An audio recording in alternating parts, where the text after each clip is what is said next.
नमस्ते दोस्तों, स्वागत है आपका हमारे YouTube चैनल पर। और आज हम बात करने वाले हैं film the goat life film की। मलयालम सिनेमा स्टार पृथ्वीराज सुकुमारन की फिल्म द गोट लाइफ सत्य घटना पर आधारित है। मलयालम साहित्य की दुनिया में सबसे लोकप्रिय और सबसे ज़्यादा बिकने वाले बेन्यामिन के लिखे उपन्यास अड्डू जीवतम की कहानी को पर्दे पर फिल्म के निर्देशक ब्लेसली ने उतारा है। मूल रूप से मलयालम में बनी यह फिल्म मलयालम के अलावा हिंदी, तमिल, तेलुगु और कन्नड़ में सिनेमाघरों में रिलीज हुई है। फिल्म की कहानी एक मलयाली अप्रवासी मजदूर की है जो कमाने के लिए सऊदी अरब जाता है और वहां फंस जाता है। पृथ्वीराज सुकुमारन की अगली महीने ईद पर बड़े मियाँ छोटे मियाँ रिलीज होने जा रही है। इस फिल्म से पहले उनके करियर का यह फिल्म ज़बरदस्त ट्रेलर है। वैसे भी पृथ्वीराज सुकुमारन इस फिल्म से पहले हिंदी पट्टी के दर्शकों के बीच रानी मुखर्जी के साथ फिल्म अय्या, औरंगजेब और नाम सवाना जैसी फिल्मों में नजर आ चुके हैं। पिछले साल रिलीज फिल्म सालार पार्ट 1 में भी उनके काम को काफ़ी सराहा गया। फिल्म की कहानी की शुरुआत नजीब मोहम्मद से होती है, जो अपने गांव में ही नदी से रेत निकालकर अपने परिवार का पालन पोषण करता है। आम इंसान की तरह उसके भी कुछ अरमान और सपने हैं। वो सोचता है कि कम से कम इतने पैसे कमा लें कि अपनी पत्नी, आने वाले बच्चे और अपनी माँ को खुश रख सके। लेकिन गांव में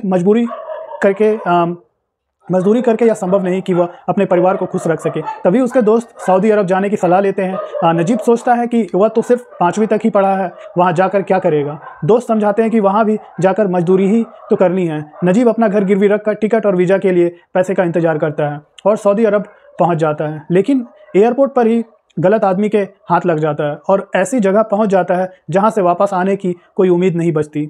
नजीब यह मान चुका है कि अब जीवन में वह कभी भी उस दलदल से नहीं निकल पाएगा।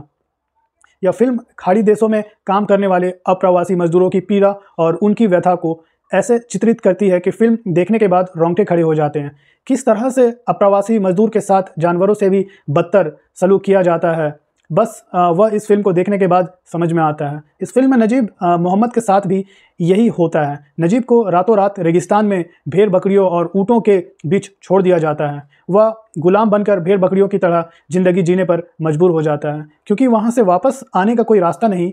फिर किस तरह से 3 साल तक वहाँ रहने के बाद नजीब वहाँ से निकलने में सफल होता है और उसे रास्ते में किन किन कठिनाइयों से, मुसीबतों से गुजरना पड़ता है। इसी के साथ फिल्म की कहानी आगे बढ़ती है। इस फिल्म में नजीब के किरदार के माध्यम से अप्रवासी मजदूरों के दर्द और उनकी व्यथा को ऐसे व्यक्त किया गया है जो अपने देश वापस आने की उम्मीद छोड़कर मौत के इंतजार में बैठे हैं। इस फिल्म में पृथ्वीराज सुकुमारन ने अभिनय नहीं किया है, बल्कि नजीब मोहम्मद के किरदार को जिया है। इस किरदार को निभाने के लिए वह जिस कार्य परिवर्तन के दौरान से गुजरे हैं, वह किसी भी अभिनेता के लिए आसान नहीं है। अपनी भूमिका के लिए पृथ्वीराज का काया परिवर्तन वास्तव में सराहनीय है। चरित्र के प्रति उनके समर्पण और भूमिका को प्रामाणिक रूप से चित्रित करने के लिए उनके द्वारा किए गए शारीरिक परिवर्तन की जितनी भी सराहना की जाए कम है। फिल्म की कहानी सिर्फ बस इतनी है कि एक भारतीय मजदूर सऊदी अरब में जाकर फंस जाता है और वहां से बाहर कैसे निकलता है। सिर्फ इतनी सी कहानी को फिल्म के निर्देशक ब्लेसली ने पटकथा से इतनी सशक्त बना दिया है कि स्क्रीन से नज़र नहीं हटती। फिल्म के एक एक सीक्वेंस को ब्लेसली ने बहुत ही खूबसूरती के साथ सजाया है। फिल्म की पूरी कहानी पृथ्वीराज सुकुमारन के किरदार नजीब मोहम्मद के ही इर्द गिर्द घूमती है। फिल्म में पृथ्वीराज सुकुमारन की पत्नी सानू का किरदार अमला पॉल ने निभाया है। फिल्म में भले ही उनकी छोटी सी भूमिका है, लेकिन छोटी सी भी भूमिका वह अच्छा खासा प्रभाव छोड़ती है।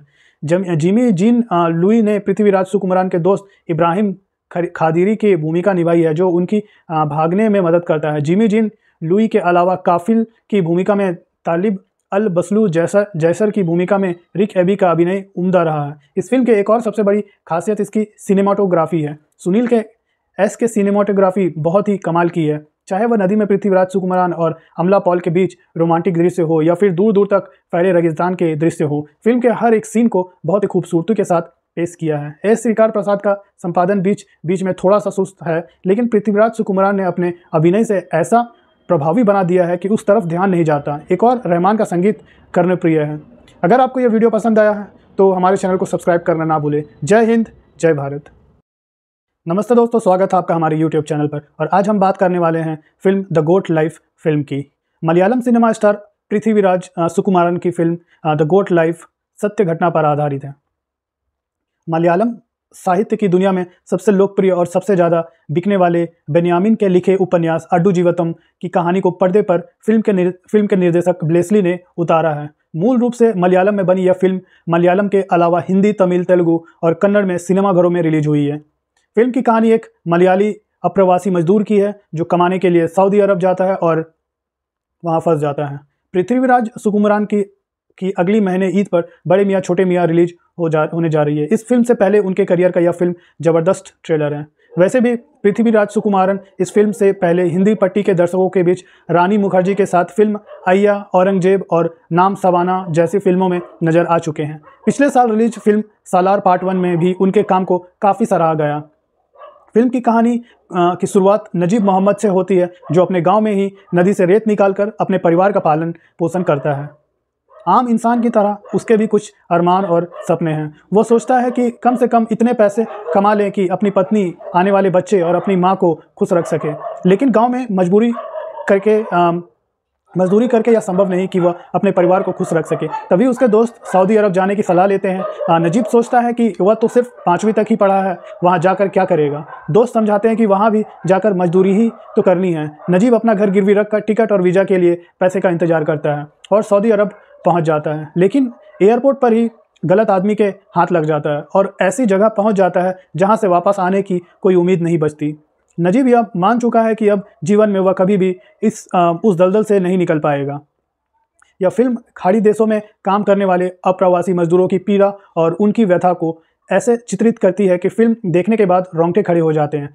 किस तरह से अप्रवासी मजदूर के साथ जानवरों से भी बदतर सलूक किया जाता है, बस वह इस फिल्म को देखने के बाद समझ में आता है। इस फिल्म में नजीब मोहम्मद के साथ भी यही होता है। नजीब को रातों रात रेगिस्तान में भेड़ बकरियों और ऊँटों के बीच छोड़ दिया जाता है। वह गुलाम बनकर भेड़ बकरियों की तरह ज़िंदगी जीने पर मजबूर हो जाता है क्योंकि वहाँ से वापस आने का कोई रास्ता नहीं।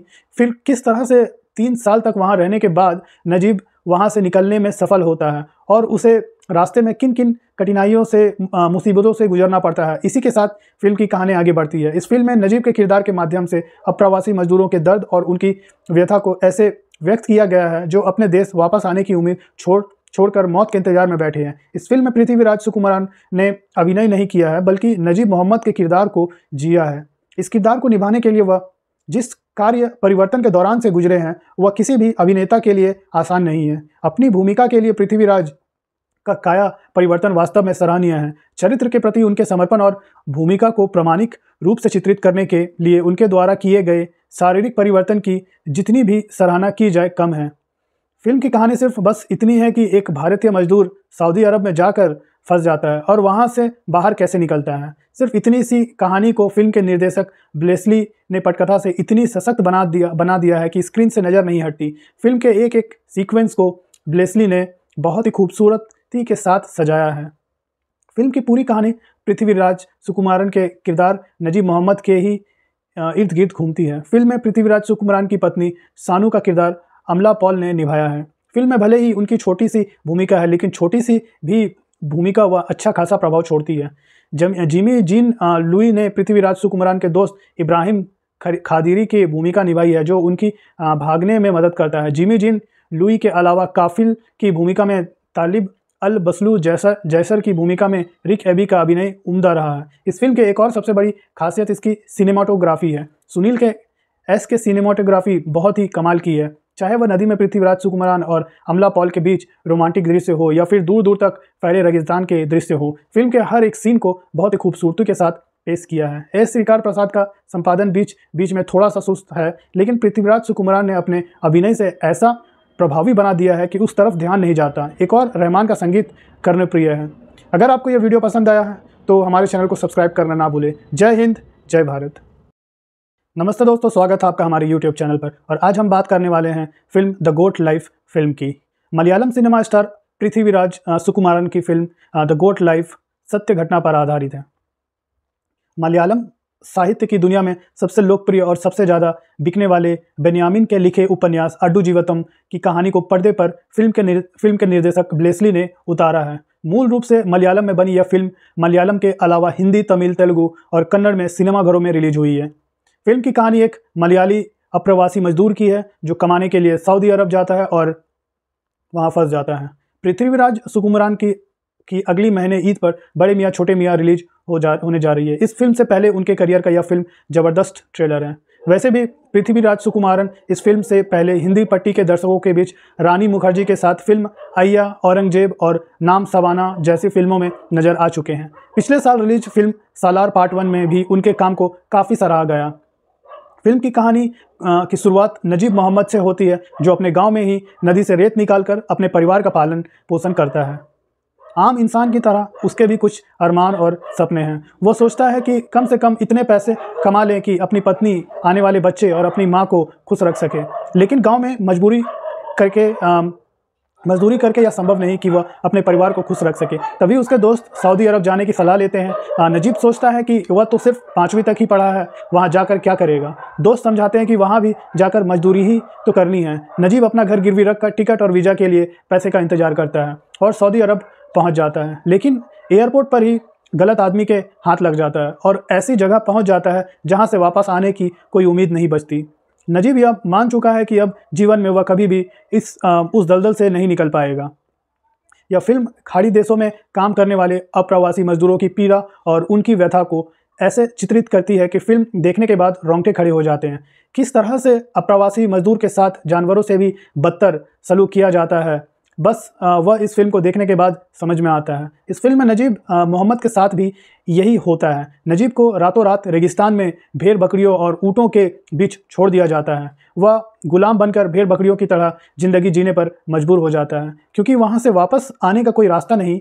फिर किस तरह से 3 साल तक वहाँ रहने के बाद नजीब वहाँ से निकलने में सफल होता है और उसे रास्ते में किन किन कठिनाइयों से, मुसीबतों से गुजरना पड़ता है। इसी के साथ फिल्म की कहानी आगे बढ़ती है। इस फिल्म में नजीब के किरदार के माध्यम से अप्रवासी मजदूरों के दर्द और उनकी व्यथा को ऐसे व्यक्त किया गया है जो अपने देश वापस आने की उम्मीद छोड़कर मौत के इंतजार में बैठे हैं। इस फिल्म में पृथ्वीराज सुकुमारन ने अभिनय नहीं किया है, बल्कि नजीब मोहम्मद के किरदार को जिया है। इस किरदार को निभाने के लिए वह जिस कार्य परिवर्तन के दौरान से गुजरे हैं, वह किसी भी अभिनेता के लिए आसान नहीं है। अपनी भूमिका के लिए पृथ्वीराज का काया परिवर्तन वास्तव में सराहनीय है। चरित्र के प्रति उनके समर्पण और भूमिका को प्रामाणिक रूप से चित्रित करने के लिए उनके द्वारा किए गए शारीरिक परिवर्तन की जितनी भी सराहना की जाए कम है। फिल्म की कहानी सिर्फ बस इतनी है कि एक भारतीय मजदूर सऊदी अरब में जाकर फंस जाता है और वहां से बाहर कैसे निकलता है। सिर्फ इतनी सी कहानी को फिल्म के निर्देशक ब्लेसली ने पटकथा से इतनी सशक्त बना दिया है कि स्क्रीन से नज़र नहीं हटती। फिल्म के एक एक सीक्वेंस को ब्लेसली ने बहुत ही खूबसूरती के साथ सजाया है। फिल्म की पूरी कहानी पृथ्वीराज सुकुमारन के किरदार नजीब मोहम्मद के ही इर्द गिर्द घूमती है। फिल्म में पृथ्वीराज सुकुमारन की पत्नी सानू का किरदार अमला पॉल ने निभाया है। फिल्म में भले ही उनकी छोटी सी भूमिका है, लेकिन छोटी सी भी भूमिका वह अच्छा खासा प्रभाव छोड़ती है।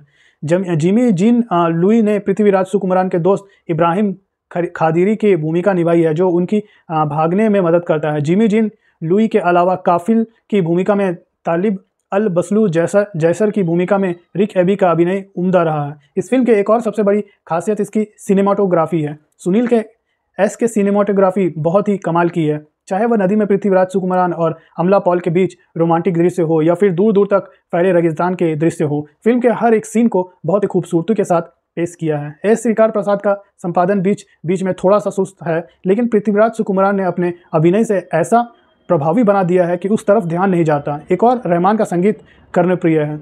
अगर आपको यह वीडियो पसंद आया है तो हमारे चैनल को सब्सक्राइब करना ना भूलें। जय हिंद, जय भारत। नमस्ते दोस्तों, स्वागत है आपका हमारे YouTube चैनल पर। और आज हम बात करने वाले हैं film the goat life film की। मलयालम सिनेमा स्टार पृथ्वीराज सुकुमारन की फिल्म द गोट लाइफ सत्य घटना पर आधारित है। मलयालम साहित्य की दुनिया में सबसे लोकप्रिय और सबसे ज़्यादा बिकने वाले बेन्यामिन के लिखे उपन्यास अड्डू जीवतम की कहानी को पर्दे पर फिल्म के निर्देशक ब्लेसली ने उतारा है। मूल रूप से मलयालम में बनी यह फिल्म मलयालम के अलावा हिंदी, तमिल, तेलुगु और कन्नड़ में सिनेमाघरों में रिलीज हुई है। फिल्म की कहानी एक मलयाली अप्रवासी मजदूर की है जो कमाने के लिए सऊदी अरब जाता है और वहां फंस जाता है।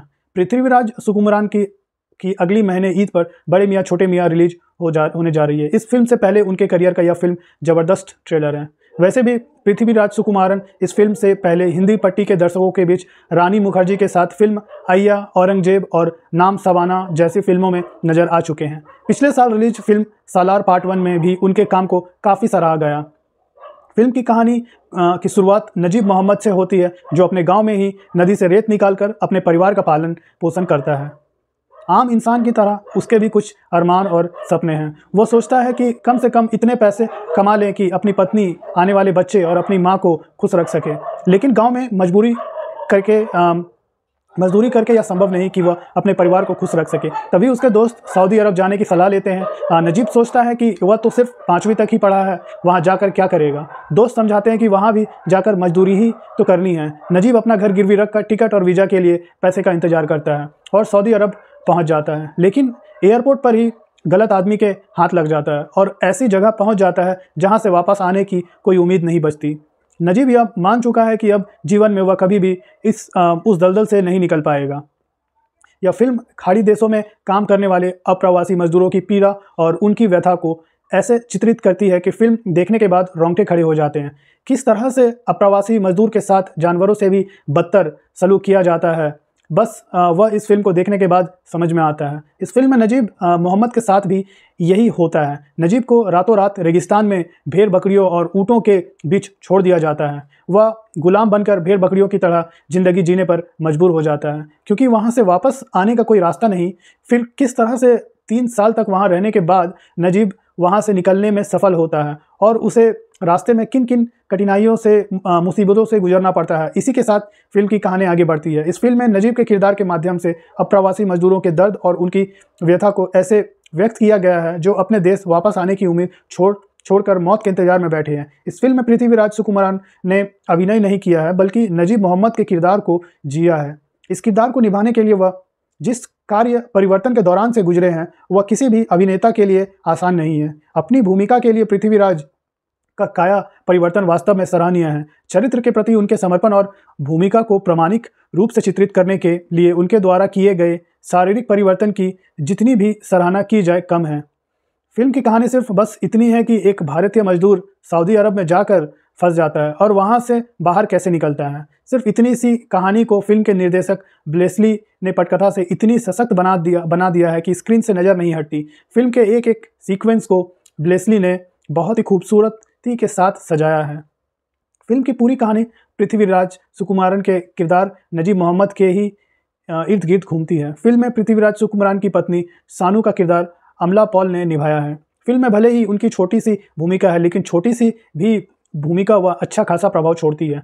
जिमी जीन लुई ने पृथ्वीराज सुकुमारन के दोस्त इब्राहिम खादिरी की भूमिका निभाई है, जो उनकी भागने में मदद करता है। जिमी जीन लुई के अलावा काफिल की भूमिका में तालिब अल बसलू जैसर की भूमिका में रिक एबी का अभिनय उम्दा रहा है। इस फिल्म के एक और सबसे बड़ी खासियत इसकी सिनेमाटोग्राफी है। सुनील के एस के सिनेमाटोग्राफी बहुत ही कमाल की है। चाहे वह नदी में पृथ्वीराज सुकुमारन और अमला पॉल के बीच रोमांटिक दृश्य हो या फिर दूर दूर तक फैले रेगिस्तान के दृश्य हो, फिल्म के हर एक सीन को बहुत ही खूबसूरती के साथ पेश किया है। एस श्रीकार प्रसाद का संपादन बीच में थोड़ा सा सुस्त है, लेकिन पृथ्वीराज सुकुमारन ने अपने अभिनय से ऐसा प्रभावी बना दिया है कि उस तरफ ध्यान नहीं जाता। एक और रहमान का संगीत कर्णप्रिय है। अगर आपको यह वीडियो पसंद आया है तो हमारे चैनल को सब्सक्राइब करना ना भूलें। जय हिंद, जय भारत। नमस्ते दोस्तों, स्वागत है आपका हमारे YouTube चैनल पर। और आज हम बात करने वाले हैं film the goat life film की। मलयालम सिनेमा स्टार पृथ्वीराज सुकुमारन की फिल्म द गोट लाइफ सत्य घटना पर आधारित है। मलयालम साहित्य की दुनिया में सबसे लोकप्रिय और सबसे ज़्यादा बिकने वाले बेन्यामिन के लिखे उपन्यास अड्डू जीवतम की कहानी को पर्दे पर फिल्म के निर्देशक ब्लेसली ने उतारा है। मूल रूप से मलयालम में बनी यह फिल्म मलयालम के अलावा हिंदी, तमिल, तेलुगु और कन्नड़ में सिनेमाघरों में रिलीज हुई है। फिल्म की कहानी एक मलयाली अप्रवासी मजदूर की है जो कमाने के लिए सऊदी अरब जाता है और वहां फंस जाता है। पृथ्वीराज सुकुमारन की अगली महीने ईद पर बड़े मियाँ छोटे मियाँ रिलीज होने जा रही है। इस फिल्म से पहले उनके करियर का यह फिल्म ज़बरदस्त ट्रेलर है। वैसे भी पृथ्वीराज सुकुमारन इस फिल्म से पहले हिंदी पट्टी के दर्शकों के बीच रानी मुखर्जी के साथ फिल्म अय्या, औरंगजेब और नाम सवाना जैसी फिल्मों में नजर आ चुके हैं। पिछले साल रिलीज फिल्म सालार पार्ट 1 में भी उनके काम को काफ़ी सराहा गया। फिल्म की कहानी की शुरुआत नजीब मोहम्मद से होती है, जो अपने गांव में ही नदी से रेत निकालकर अपने परिवार का पालन पोषण करता है। आम इंसान की तरह उसके भी कुछ अरमान और सपने हैं। वो सोचता है कि कम से कम इतने पैसे कमा लें कि अपनी पत्नी, आने वाले बच्चे और अपनी माँ को खुश रख सके। लेकिन गांव में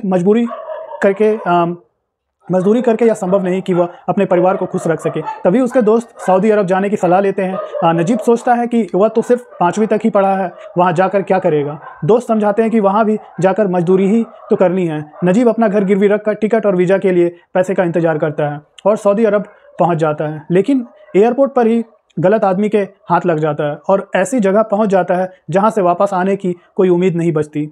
नजीब यह मान चुका है कि अब जीवन में वह कभी भी उस दलदल से नहीं निकल पाएगा। यह फिल्म खाड़ी देशों में काम करने वाले अप्रवासी मजदूरों की पीड़ा और उनकी व्यथा को ऐसे चित्रित करती है कि फिल्म देखने के बाद रोंगटे खड़े हो जाते हैं। किस तरह से अप्रवासी मजदूर के साथ जानवरों से भी बदतर सलूक किया जाता है, बस वह इस फिल्म को देखने के बाद समझ में आता है। इस फिल्म में नजीब मोहम्मद के साथ भी यही होता है। नजीब को रातों रात रेगिस्तान में भेड़ बकरियों और ऊँटों के बीच छोड़ दिया जाता है। वह गुलाम बनकर भेड़ बकरियों की तरह ज़िंदगी जीने पर मजबूर हो जाता है क्योंकि वहाँ से वापस आने का कोई रास्ता नहीं। फिर किस तरह से 3 साल तक वहाँ रहने के बाद नजीब वहाँ से निकलने में सफल होता है और उसे रास्ते में किन किन कठिनाइयों से मुसीबतों से गुजरना पड़ता है। इसी के साथ फिल्म की कहानी आगे बढ़ती है। इस फिल्म में नजीब के किरदार के माध्यम से अप्रवासी मजदूरों के दर्द और उनकी व्यथा को ऐसे व्यक्त किया गया है जो अपने देश वापस आने की उम्मीद छोड़कर मौत के इंतजार में बैठे हैं। इस फिल्म में पृथ्वीराज सुकुमारन ने अभिनय नहीं किया है बल्कि नजीब मोहम्मद के किरदार को जिया है। इस किरदार को निभाने के लिए वह जिस कार्य परिवर्तन के दौरान से गुजरे हैं वह किसी भी अभिनेता के लिए आसान नहीं है। अपनी भूमिका के लिए पृथ्वीराज का काया परिवर्तन वास्तव में सराहनीय है। चरित्र के प्रति उनके समर्पण और भूमिका को प्रामाणिक रूप से चित्रित करने के लिए उनके द्वारा किए गए शारीरिक परिवर्तन की जितनी भी सराहना की जाए कम है। फिल्म की कहानी सिर्फ बस इतनी है कि एक भारतीय मजदूर सऊदी अरब में जाकर फंस जाता है और वहां से बाहर कैसे निकलता है। सिर्फ इतनी सी कहानी को फिल्म के निर्देशक ब्लेसली ने पटकथा से इतनी सशक्त बना दिया है कि स्क्रीन से नज़र नहीं हटती। फिल्म के एक एक सीक्वेंस को ब्लेसली ने बहुत ही खूबसूरती के साथ सजाया है। फिल्म की पूरी कहानी पृथ्वीराज सुकुमारन के किरदार नजीब मोहम्मद के ही इर्द गिर्द घूमती है। फिल्म में पृथ्वीराज सुकुमारन की पत्नी सानू का किरदार अमला पॉल ने निभाया है। फिल्म में भले ही उनकी छोटी सी भूमिका है लेकिन छोटी सी भी भूमिका वह अच्छा खासा प्रभाव छोड़ती है। जिमी जीन लुई ने पृथ्वीराज सुकुमारन के दोस्त इब्राहिम खादिरी की भूमिका निभाई है जो उनकी भागने में मदद करता है। जिमी जीन लुई के अलावा काफिल की भूमिका में तालिब अल बसलू जैसर की भूमिका में रिक एबी का अभिनय उम्दा रहा है। इस फिल्म के एक और सबसे बड़ी खासियत इसकी सिनेमाटोग्राफी है। सुनील के एस के सिनेमाटोग्राफी बहुत ही कमाल की है। चाहे वह नदी में पृथ्वीराज सुकुमारन और अमला पॉल के बीच रोमांटिक दृश्य हो या फिर दूर दूर तक फैले रेगिस्तान के दृश्य हो, फिल्म के हर एक सीन को बहुत ही खूबसूरती के साथ पेश किया है। एस श्रीकार प्रसाद का संपादन बीच में थोड़ा सा सुस्त है लेकिन पृथ्वीराज सुकुमारन ने अपने अभिनय से ऐसा प्रभावी बना दिया है कि उस तरफ ध्यान नहीं जाता। एक और रहमान का संगीत कर्णप्रिय है। अगर आपको यह वीडियो पसंद आया है तो हमारे चैनल को सब्सक्राइब करना ना भूलें। जय हिंद, जय भारत। नमस्ते दोस्तों, स्वागत है आपका हमारे YouTube चैनल पर। और आज हम बात करने वाले हैं film the goat life film की। मलयालम सिनेमा स्टार पृथ्वीराज सुकुमारन की फिल्म द गोट लाइफ सत्य घटना पर आधारित है। मलयालम साहित्य की दुनिया में सबसे लोकप्रिय और सबसे ज़्यादा बिकने वाले बेन्यामिन के लिखे उपन्यास अड्डू जीवतम की कहानी को पर्दे पर फिल्म के निर्देशक ब्लेसली ने उतारा है। मूल रूप से मलयालम में बनी यह फिल्म मलयालम के अलावा हिंदी, तमिल, तेलुगु और कन्नड़ में सिनेमाघरों में रिलीज हुई है। फिल्म की कहानी एक मलयाली अप्रवासी मजदूर की है जो कमाने के लिए सऊदी अरब जाता है और वहां फंस जाता है। पृथ्वीराज सुकुमारन की अगली महीने ईद पर बड़े मियाँ छोटे मियाँ रिलीज होने जा रही है। इस फिल्म से पहले उनके करियर का यह फिल्म ज़बरदस्त ट्रेलर है। वैसे भी पृथ्वीराज सुकुमारन इस फिल्म से पहले हिंदी पट्टी के दर्शकों के बीच रानी मुखर्जी के साथ फिल्म अय्या, औरंगजेब और नाम सवाना जैसी फिल्मों में नजर आ चुके हैं। पिछले साल रिलीज फिल्म सालार पार्ट 1 में भी उनके काम को काफ़ी सराहा गया। फिल्म की कहानी की शुरुआत नजीब मोहम्मद से होती है जो अपने गांव में ही नदी से रेत निकालकर अपने परिवार का पालन पोषण करता है। आम इंसान की तरह उसके भी कुछ अरमान और सपने हैं। वो सोचता है कि कम से कम इतने पैसे कमा लें कि अपनी पत्नी, आने वाले बच्चे और अपनी माँ को खुश रख सके। लेकिन गांव में मजदूरी करके यह संभव नहीं कि वह अपने परिवार को खुश रख सके। तभी उसके दोस्त सऊदी अरब जाने की सलाह लेते हैं। नजीब सोचता है कि वह तो सिर्फ 5वीं तक ही पढ़ा है, वहाँ जाकर क्या करेगा। दोस्त समझाते हैं कि वहाँ भी जाकर मजदूरी ही तो करनी है। नजीब अपना घर गिरवी रखकर टिकट और वीज़ा के लिए पैसे का इंतजार करता है और सऊदी अरब पहुँच जाता है। लेकिन एयरपोर्ट पर ही गलत आदमी के हाथ लग जाता है और ऐसी जगह पहुंच जाता है जहां से वापस आने की कोई उम्मीद नहीं बचती। नजीब यह मान चुका है कि अब जीवन में वह कभी भी उस दलदल से नहीं निकल पाएगा। यह फिल्म खाड़ी देशों में काम करने वाले अप्रवासी मजदूरों की पीड़ा और उनकी व्यथा को ऐसे चित्रित करती है कि फिल्म देखने के बाद रोंगटे खड़े हो जाते हैं।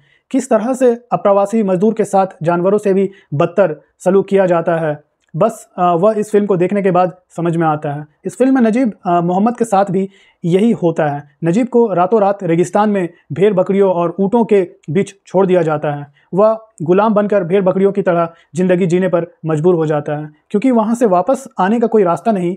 फिर किस तरह से 3 साल तक वहाँ रहने के बाद नजीब वहाँ से निकलने में सफल होता है और उसे रास्ते में किन किन कठिनाइयों से मुसीबतों से गुजरना पड़ता है, इसी के साथ फिल्म की कहानी आगे बढ़ती है। इस फिल्म में नजीब के किरदार के माध्यम से अप्रवासी मजदूरों के दर्द और उनकी व्यथा को ऐसे व्यक्त किया गया है जो अपने देश वापस आने की उम्मीद छोड़कर मौत के इंतजार में बैठे हैं। इस फिल्म में पृथ्वीराज सुकुमारन ने अभिनय नहीं किया है, बल्कि नजीब मोहम्मद के किरदार को जिया है। इस किरदार को निभाने के लिए वह जिस कार्य परिवर्तन के दौरान से गुजरे हैं, वह किसी भी अभिनेता के लिए आसान नहीं है। अपनी भूमिका के लिए पृथ्वीराज का काया परिवर्तन वास्तव में सराहनीय है। चरित्र के प्रति उनके समर्पण और भूमिका को प्रामाणिक रूप से चित्रित करने के लिए उनके द्वारा किए गए शारीरिक परिवर्तन की जितनी भी सराहना की जाए कम है। फिल्म की कहानी सिर्फ बस इतनी है कि एक भारतीय मजदूर सऊदी अरब में जाकर फंस जाता है और वहां से बाहर कैसे निकलता है। सिर्फ इतनी सी कहानी को फिल्म के निर्देशक ब्लेसली ने पटकथा से इतनी सशक्त बना दिया है कि स्क्रीन से नज़र नहीं हटती। फिल्म के एक एक सीक्वेंस को ब्लेसली ने बहुत ही खूबसूरती के साथ सजाया है। फिल्म की पूरी कहानी पृथ्वीराज सुकुमारन के किरदार नजीब मोहम्मद के ही इर्द गिर्द घूमती है। फिल्म में पृथ्वीराज सुकुमारन की पत्नी सानू का किरदार अमला पॉल ने निभाया है। फिल्म में भले ही उनकी छोटी सी भूमिका है, लेकिन छोटी सी भी भूमिका वह अच्छा खासा प्रभाव छोड़ती है। जिमी जीन लुई ने पृथ्वीराज सुकुमारन के दोस्त इब्राहिम खादिरी की भूमिका निभाई है, जो उनकी भागने में मदद करता है। जिमी जीन लुई के अलावा काफिल की भूमिका में तालिब अल बसलू जैसर की भूमिका में रिक एबी का अभिनय उम्दा रहा है। इस फिल्म के एक और सबसे बड़ी खासियत इसकी सिनेमाटोग्राफी है। सुनील के एस के सिनेमाटोग्राफी बहुत ही कमाल की है। चाहे वह नदी में पृथ्वीराज सुकुमारन और अमला पॉल के बीच रोमांटिक दृश्य हो या फिर दूर दूर तक फैले रेगिस्तान के दृश्य हो, फिल्म के हर एक सीन को बहुत ही खूबसूरती के साथ पेश किया है। एस श्रीकार प्रसाद का संपादन बीच में थोड़ा सा सुस्त है, लेकिन पृथ्वीराज सुकुमारन ने अपने अभिनय से ऐसा प्रभावी बना दिया है कि उस तरफ ध्यान नहीं जाता। एक और रहमान का संगीत कर्णप्रिय है। अगर आपको यह वीडियो पसंद आया है तो हमारे चैनल को सब्सक्राइब करना ना भूलें। जय हिंद, जय भारत। नमस्ते दोस्तों, स्वागत है आपका हमारे YouTube चैनल पर। और आज हम बात करने वाले हैं film the goat life film की। मलयालम सिनेमा स्टार पृथ्वीराज सुकुमारन की फिल्म द गोट लाइफ सत्य घटना पर आधारित है। मलयालम साहित्य की दुनिया में सबसे लोकप्रिय और सबसे ज़्यादा बिकने वाले बेन्यामिन के लिखे उपन्यास अड्डू जीवतम की कहानी को पर्दे पर फिल्म के निर्देशक ब्लेसली ने उतारा है। मूल रूप से मलयालम में बनी यह फिल्म मलयालम के अलावा हिंदी, तमिल, तेलुगु और कन्नड़ में सिनेमाघरों में रिलीज हुई है। फिल्म की कहानी एक मलयाली अप्रवासी मजदूर की है जो कमाने के लिए सऊदी अरब जाता है और वहां फंस जाता है। पृथ्वीराज सुकुमारन की अगली महीने ईद पर बड़े मियाँ छोटे मियाँ रिलीज होने जा रही है। इस फिल्म से पहले उनके करियर का यह फिल्म ज़बरदस्त ट्रेलर है। वैसे भी पृथ्वीराज सुकुमारन इस फिल्म से पहले हिंदी पट्टी के दर्शकों के बीच रानी मुखर्जी के साथ फिल्म अय्या, औरंगजेब और नाम सवाना जैसी फिल्मों में नजर आ चुके हैं। पिछले साल रिलीज फिल्म सालार पार्ट 1 में भी उनके काम को काफ़ी सराहा गया। फिल्म की कहानी की शुरुआत नजीब मोहम्मद से होती है, जो अपने गांव में ही नदी से रेत निकालकर अपने परिवार का पालन पोषण करता है। आम इंसान की तरह उसके भी कुछ अरमान और सपने हैं। वो सोचता है कि कम से कम इतने पैसे कमा लें कि अपनी पत्नी, आने वाले बच्चे और अपनी माँ को खुश रख सके। लेकिन गांव में मजदूरी करके यह संभव नहीं कि वह अपने परिवार को खुश रख सके। तभी उसके दोस्त सऊदी अरब जाने की सलाह लेते हैं। नजीब सोचता है कि वह तो सिर्फ 5वीं तक ही पढ़ा है, वहाँ जाकर क्या करेगा। दोस्त समझाते हैं कि वहाँ भी जाकर मजदूरी ही तो करनी है। नजीब अपना घर गिरवी रखकर टिकट और वीज़ा के लिए पैसे का इंतजार करता है और सऊदी अरब पहुँच जाता है। लेकिन एयरपोर्ट पर ही गलत आदमी के हाथ लग जाता है और ऐसी जगह पहुँच जाता है जहाँ से वापस आने की कोई उम्मीद नहीं बचती। नजीब यह मान चुका है कि अब जीवन में वह कभी भी उस दलदल से नहीं निकल पाएगा। यह फिल्म खाड़ी देशों में काम करने वाले अप्रवासी मजदूरों की पीड़ा और उनकी व्यथा को ऐसे चित्रित करती है कि फिल्म देखने के बाद रोंगटे खड़े हो जाते हैं। किस तरह से अप्रवासी मजदूर के साथ जानवरों से भी बदतर सलूक किया जाता है, बस वह इस फिल्म को देखने के बाद समझ में आता है। इस फिल्म में नजीब मोहम्मद के साथ भी यही होता है। नजीब को रातों रात रेगिस्तान में भेड़ बकरियों और ऊँटों के बीच छोड़ दिया जाता है। वह गुलाम बनकर भेड़ बकरियों की तरह ज़िंदगी जीने पर मजबूर हो जाता है, क्योंकि वहाँ से वापस आने का कोई रास्ता नहीं।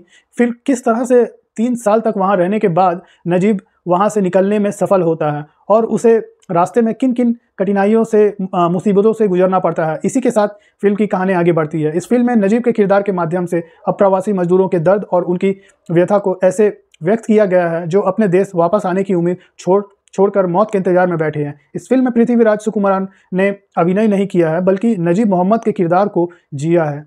इस किरदार को निभाने के लिए वह जिस कार्य परिवर्तन के दौरान से गुजरे हैं, वह किसी भी अभिनेता के लिए आसान नहीं है। अपनी भूमिका के लिए पृथ्वीराज का काया परिवर्तन वास्तव में सराहनीय है। चरित्र के प्रति उनके समर्पण और भूमिका को प्रामाणिक रूप से चित्रित करने के लिए उनके द्वारा किए गए शारीरिक परिवर्तन की जितनी भी सराहना की जाए कम है।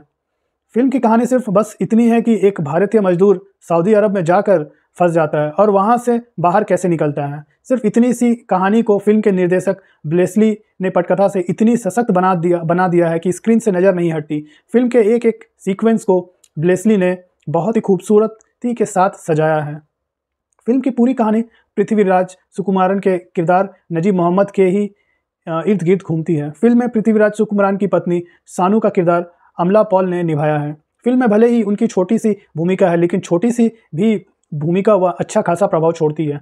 जिमी जीन लुई ने पृथ्वीराज सुकुमारन के दोस्त इब्राहिम खादिरी की भूमिका निभाई है, जो उनकी भागने में मदद करता है। जिमी जीन लुई के अलावा काफिल की भूमिका में तालिब अल बसलू जैसर की भूमिका में रिक एबी का अभिनय उम्दा रहा है। इस फिल्म के एक और सबसे बड़ी खासियत इसकी सिनेमाटोग्राफी है। सुनील के एस के सिनेमाटोग्राफी बहुत ही कमाल की है। चाहे वह नदी में पृथ्वीराज सुकुमारन और अमला पॉल के बीच रोमांटिक दृश्य हो या फिर दूर दूर तक फैले रेगिस्तान के दृश्य हो, फिल्म के हर एक सीन को बहुत ही खूबसूरती के साथ पेश किया है। एस श्रीकार प्रसाद का संपादन बीच में थोड़ा सा सुस्त है, लेकिन पृथ्वीराज सुकुमारन ने अपने अभिनय से ऐसा प्रभावी बना दिया है कि उस तरफ ध्यान नहीं जाता। एक और रहमान का संगीत कर्णप्रिय है। अगर आपको यह वीडियो पसंद आया है तो हमारे चैनल को सब्सक्राइब करना ना भूलें। जय हिंद, जय भारत। नमस्ते दोस्तों, स्वागत है आपका हमारे YouTube चैनल पर। और आज हम बात करने वाले हैं film the goat life film की। मलयालम सिनेमा स्टार पृथ्वीराज सुकुमारन की फिल्म द गोट लाइफ सत्य घटना पर आधारित है। मलयालम साहित्य की दुनिया में सबसे लोकप्रिय और सबसे ज़्यादा बिकने वाले बेन्यामिन के लिखे उपन्यास अड्डू जीवतम की कहानी को पर्दे पर फिल्म के निर्देशक ब्लेसली ने उतारा है। मूल रूप से मलयालम में बनी यह फिल्म मलयालम के अलावा हिंदी, तमिल, तेलुगु और कन्नड़ में सिनेमाघरों में रिलीज हुई है।